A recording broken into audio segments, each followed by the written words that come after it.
नमस्कार, आपके साथ मैं हूं ज्योत्सना पाटनी। बुलेटिन की शुरुआत इस वक्त की बड़ी खबर के साथ करते हैं जो महाराष्ट्र से आ रही है। अब से थोड़ी ही देर में सांसद नवनीत राणा और उनके विधायक पति रवि राणा की बेल याचिका पर सुनवाई होगी।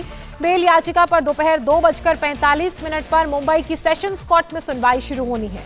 राणा दंपत्ति की गिरफ्तारी का आज 9वां दिन है और पुलिस ने कहा है कि राणा दंपत्ति पर गंभीर आरोप लगे हैं। उनकी जमानत का लगातार पुलिस विरोध कर रही है और आज भी वो विरोध करेगी। नवनीत राणा और रवि राणा को 24 अप्रैल से जेल में रखा गया है। उन्हें 23 अप्रैल को गिरफ्तार किया गया था कोर्ट से।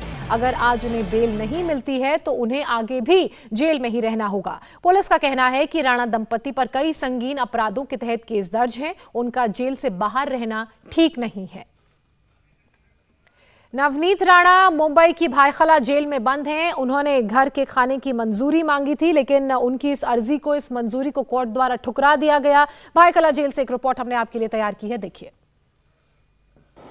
मातोश्री के बाहर हनुमान चालीसा का पाठ करने का ऐलान करने के बाद गिरफ्तार हुए राणा दंपत्ति को आज गिरफ्तारी का 9वां दिन हो गया है और आज का दिन उनके लिए बेहद खास होने वाला है, क्योंकि मुंबई के सेशन कोर्ट में दोपहर 2:45 बजे जमानत याचिका पर सुनवाई कोर्ट करने वाली है। और जिस मुंबई के भायखला विमेन जेल में इस समय नवनीत राणा को रखा गया है, हम उसी के बाहर मौजूद हैं। आज 9वां दिन है, लेकिन जो नवनीत राणा है वो फिलहाल आइसोलेशन जो सेल है उसी में ही उनको रखा गया है। सभी बाकी जो कैदी हैं उनसे उनको अलग रखा गया है। हालांकि जो जेलर हैं उनका साफ तौर पर कहना है कि कोई भी तरीके का वीआईपी ट्रीटमेंट नहीं उनको मिल रहा है। जो आम कैदियों को मिलता है वही उन्हें भी मिलता है। यहाँ तक कि जो जेल का खाना है या जेल का जो पानी है वही उन्हें पीने को मिल रहा है, खाने को मिल रहा है, जिसको लेकर काफ़ी ज़्यादा नवनीत राणा के खास तौर पर दिक्कतें हो रही थी। इसी को लेकर कल के दिन सेशन कोर्ट में बाकायदे एक अपील उनके वकीलों के द्वारा डाली गई थी कि उन्हें घर का खाना मुहैया कराने के लिए कोर्ट से परमिशन मिल जाए, जिसको उस अर्जी को कोर्ट ने रिजेक्ट कर दिया। अब उनको जेल का ही खाना खाना पड़ेगा, पानी पीना पड़ेगा। लेकिन बीच बीच में नवनीत राणा की इसी वजह से सेहत खराब हो जा रही है। कभी उनका ब्लड प्रेशर लो हो जाता है, कभी जो है उनके सिर में दर्द काफ़ी ज़्यादा होता है। तो काफ़ी मुश्किल भरी जो घड़ियां हैं वो उनकी बीत रही हैं। तो वहीं रवि राणा जो उनके पति हैं तलोजा जेल में जो बंद हैं, उन्हें भी काफ़ी ज़्यादा दिक्कतें झेलनी पड़ रही है।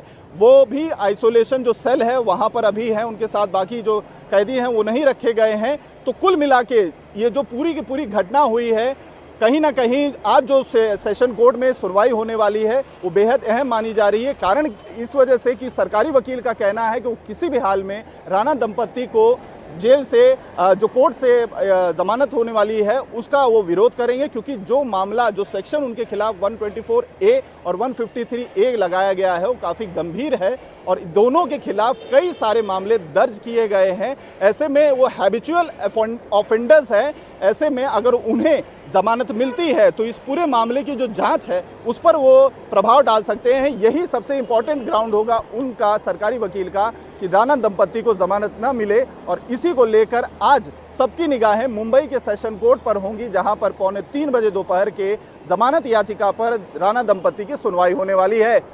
कैमरामैन सुनील खंकरियाल के साथ अतुल सिंह, इंडिया टीवी, मुंबई। तो थोड़ी ही देर में बेल पर सुनवाई होनी है। वहीं राणा दंपति के वकील की अगर बात की जाए तो उन्हें उम्मीद है कि आज बेल मिल जाएगी, लेकिन सरकारी वकील का कहना है कि वो जमानत का विरोध करेंगे। रवि राणा और नवनीत कौर राणा की बेल एप्लीकेशन के रिप्लाई में प्रोसिक्यूशन की तरफ से 18 पेज का रिप्लाई फाइल हुआ। वो रिप्लाई फाइल करके हम लोगों ने कोर्ट को रिक्वेस्ट की कि आज हमें सुनवाई चाहिए, लेकिन दूसरे कोई कोर्ट मैटर्स के अंदर कोर्ट बिजी थी, सरकारी वकील साहब भी बिजी थे, इसलिए कोर्ट ने बाय कंसेंट दोनों साइड की कन्वीनियंस के हिसाब से और खुद की कन्वीनियंस के हिसाब से 2:45 बजे बेल एप्लीकेशन की सुनवाई रखी है उन्होंने। हम भी आर्ग्यू करेंगे, सरकारी वकील भी आर्ग्यू करेंगे और उसके बाद में कोर्ट जो है वो ऑर्डर रिजर्व कर लेगी, क्योंकि इनके खिलाफ जो 124A लगाया है उसके लिए लाइफ इम्प्रिजनमेंट है। इनके जो एंटीसीडेंट्स है वो भी बहुत ख़राब है। इनके खिलाफ जो रवि राणा है उनके खिलाफ 17 केसेस है टोटल, और जो नवनीत राणा है इनके खिलाफ 6 केसेस है। उनमें एक मुलुंड पुलिस स्टेशन में जो केस है वो फ्रॉड और चीटिंग और फौज डॉक्यूमेंट्स करने की केस है। यानी उन्होंने स्कूल से, बोरीवली की स्कूल से उन्होंने झूठा सर्टिफिकेट लिया था, क्योंकि बेल डिसाइड करने के वक्त उनके एंटीसीडेंट्स भी देखे जाते हैं। सो हमारा काम है कि उनके एंटीसीडेंट्स जो हम कोर्ट के सामने रखें। तो दोनों ही पक्षों के वकीलों को आपने सुना और इस वक्त मेरे सहयोगी दिनेश मौर्य सेशंस कोर्ट से हमारे साथ जुड़ चुके हैं। सीधे दिनेश का रुख करेंगे। दिनेश, आज का दिन बहुत ही महत्वपूर्ण राणा दंपति के लिए, कितने बजे ये सुनवाई शुरू होगी और किस तरीके से दोनों पक्ष की तरफ से अपनी बातें सामने रखी जाएंगी? देखिए, करीब 2:45 का समय दिया गया कोर्ट की तरफ से। बचाव पक्ष के जो वकील है रिजवान मर्चेंट हो या फिर आबाद पोंडा, वो पहुंच चुके हैं। सरकारी वकील किसी भी वक्त यहां पर पहुंच सकते हैं। आज की सुनवाई राणा दंपति के लिए इसलिए भी अहम है, खासतौर पे सरकारी पक्ष जिन पर लगातार आरोप लग रहा है कि वो राजद्रोह की धारा का गलत इस्तेमाल कर रहे हैं। और जिस तरह सरकारी पक्ष ने अपने बचाव में जो रिप्लाई उन्होंने फाइल किया है, तो उस रिप्लाई में जो बातें उन्होंने कही है, जैसे कि ये जो राणा दंपति वो सरकार के खिलाफ साजिश रच रहे थे, उनकी मंशा थी कि महाराष्ट्र की जो सत्ता है उसे जो अस्थिर कर दिया जाए। इसके साथ ही में अगर इन्हें जमानत पर बाहर छोड़ा गया तो ये गवाहों को प्रभावित कर सकते। इस तरह की जो तमाम अन्य बातें कही गई है सरकारी पक्ष की तरफ से, तो उसके संदर्भ में उनके पास क्या एविडेंस है, डॉक्यूमेंट्री फॉर्म में क्या एविडेंस है, वीडियो फॉर्म में क्या एविडेंस है, या फिर क्या अन्य कोई कोरॉबरेटिव एविडेंस है, इन तमाम चीज़ों को आज सरकारी पक्ष को कोर्ट के सामने रखना होगा। इसके अलावा मेरे साथ मेरे सहयोगी राजेश कुमार है जो काफ़ी करीब से इस पूरे केस को फॉलो कर रहे हैं। राजेश, मैं आपसे जानना चाहूँगा, बचाव पक्ष के पास आज क्या दलील होगी जिस तरह के सरकारी पक्ष ने बातें कही है? देखिए, सरकारी पक्ष ने कड़ा विरोध किया है। सरकारी पक्ष ने अपने रिप्लाई में साफ किया, अपने से में साफ किया है कि सरकार गिराना चाहते थे। जो मंशा थी नवनीत राणा की या फिर रवि राणा की, जिस तरीके से वो हनुमान चालीसा पढ़ना चाहते थे, वो उनकी मंशा थी कि लॉ एंड ऑर्डर बिगड़े, उसके बाद ऐसी स्थिति पैदा हो जाए जैसे उसके बाद महाराष्ट्र के जो राज्यपाल हैं वो सरकार भंग करने के लिए कह दें। ये सबसे बड़ा विरोध जो है विरोध करते हुए अपने रिप्लाई में मुंबई पुलिस ने कहा है। साथ भी ये भी कहा है कि 124A इस पर लागू होता है। वो इस वजह से लागू होता है क्योंकि मना करने के बाद भी 20 अप्रैल से लेकर 23 अप्रैल तक अलग अलग समाचार माध्यमों को जो इन्होंने इंटरव्यूज दिए हैं, वो साफ इस ओर इशारा करते हैं कि वो सरकार को चैलेंज कर रहे हैं, वो लॉ एंड ऑर्डर को बिगाड़ना चाहते हैं। दिनेश, राजेश से पूछिए, जो बहुत ही महत्वपूर्ण बात उन्होंने कही कि राणा दंपति ये साजिश रच रहे थे महाराष्ट्र के खिलाफ कि सरकार को गिरा दिया जाएगा, और पुलिस ने भी इस बात को कोट किया है। किस आधार पर इस बात को कोट किया गया है पुलिस द्वारा?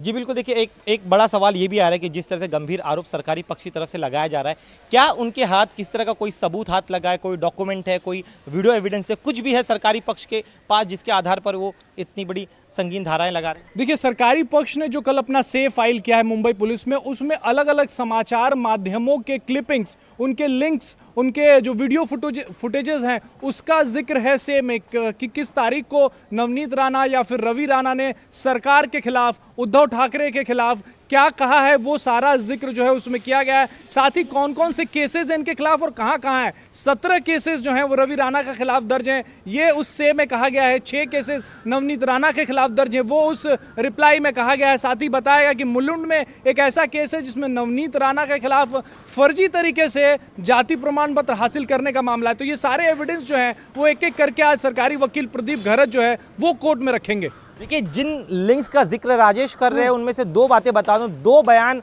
राणा दंपति के काफ़ी अहम है। सबसे पहले ये घटना होने के 1 हफ्ते पहले रवि राणा ने कहा था कि हनुमान चालीसा हनुमान जयंती थी जिस दिन, उस दिन अगर मुख्यमंत्री उद्धव ठाकरे अपने घर में हनुमान चालीसा का पाठ नहीं करते तो वो किसी दिन मातोश्री में आकर हनुमान चालीसा का पाठ करेंगे। तो ये एक पहला बयान है जिसको सरकारी पक्ष सबसे बड़ा मान रही। इसके बाद जब विवाद काफ़ी बढ़ गया, पुलिस ने जब उन्हें नोटिस दे दी, उसके बाद 149 की नोटिस दी गई राणा दंपति को 22 तारीख को। तब भी राणा दंपति का कहना था कि 23 अप्रैल को, जैसे कि हमने कहा है, हम उस दिन मातोश्री के बाहर जाएंगे। इस दौरान ये जो दूसरा बयान था, इस बयान को तो राणा दंपति ने थोड़ा सा मॉडिफाई कर लिया। पहले वो अंदर जाने की बात कर रहे थे मातोश्री के अंदर, लेकिन दूसरे बयान में वो कह रहे थे कि हम सिर्फ बाहर जाना चाहते, लेकिन उस पर ही रुके नहीं। उनका कहना था कि हम अपने कार्यकर्ताओं के साथ जाएंगे और मातोश्री के बाहर हनुमान चालीसा का पाठ हालांकि जब पुलिस करेंगे। गिरफ्तार करने के लिए राणा दंपति को उनके घर के बाहर पहुंची तो उन्होंने इस बात को लेकर अपनी क्लैरिटी जता दी थी कि वो अब नहीं जाएंगे मातोश्री। इसी बीच एक बड़ी खबर आ रही है, राणा दंपति की जमानत अर्जी पर आज सुनवाई तो होनी ही है। उनके वकील जो हैं वो सेशंस कोर्ट पहुंच चुके हैं। तो रिजवान मर्चेंट राणा दंपति के वकील हैं और वो सेशंस कोर्ट पहुंच चुके हैं और किसी भी वक्त, अब से थोड़ी ही देर बाद 2:45 के बाद इस पूरे मामले में सुनवाई शुरू होगी। लगातार दिनेश बने हुए हैं। दिनेश, एक बार फिर से मैं आपका रुख करूंगी। जिन धाराओं का जिक्र किया गया है, जो दूसरी एफआईआर कोर्ट में पेश की गई, उसके लिए किस तरह से राणा दंपति के वकील रिजवान मर्चेंट तैयार हैं और कैसे जवाब देंगे उनका?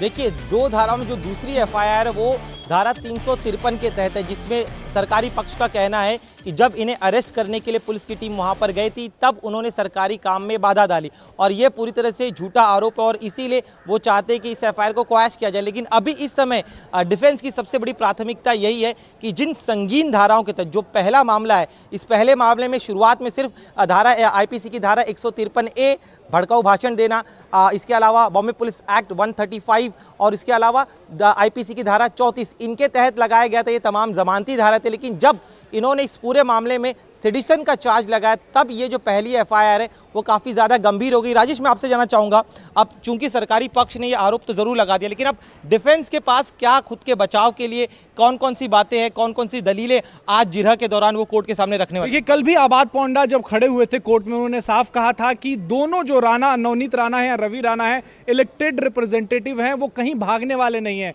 इस वजह से उन्हें बेल दिया जाए। पहला ग्राउंड उन्होंने ये रखा। दूसरा ग्राउंड ये रखा कि उनकी बेटी है 8 साल की जो घर में अकेली, इस ग्राउंड पर बेल दिया जाए। तीसरा ग्राउंड उन्होंने थोड़ी देर की जो बहस हुई थी उसमें यह रखा था कि इन्होंने कैंसिल कर दिया था, जो प्लान था जाने का वो 23 अप्रैल को कैंसिल कर दिया था। उन्होंने मना कर दिया था, समाचार माध्यमों के जरिए बता दिया था कि वो वहां नहीं जाने वाले, इसके बावजूद इनकी गिरफ्तारी हुई। तो ये मेन पॉइंट्स हैं जो रखने वाले हैं। और धारा 124A के बारे में बार बार डिफेंस की तरफ से कहा जा रहा है कि ये एप्लीकेबल नहीं है इस केस में, ये नहीं लगता है। वो आज बात कोर्ट में रखी जाएगी। लेकिन देखिए, सरकारी पक्ष ये भी कह रहा है कि भले ही ये जनप्रतिनिधि हो, ये कहीं भागकर नहीं जाएंगे, लेकिन इनका एक आपराधिक रिकॉर्ड है।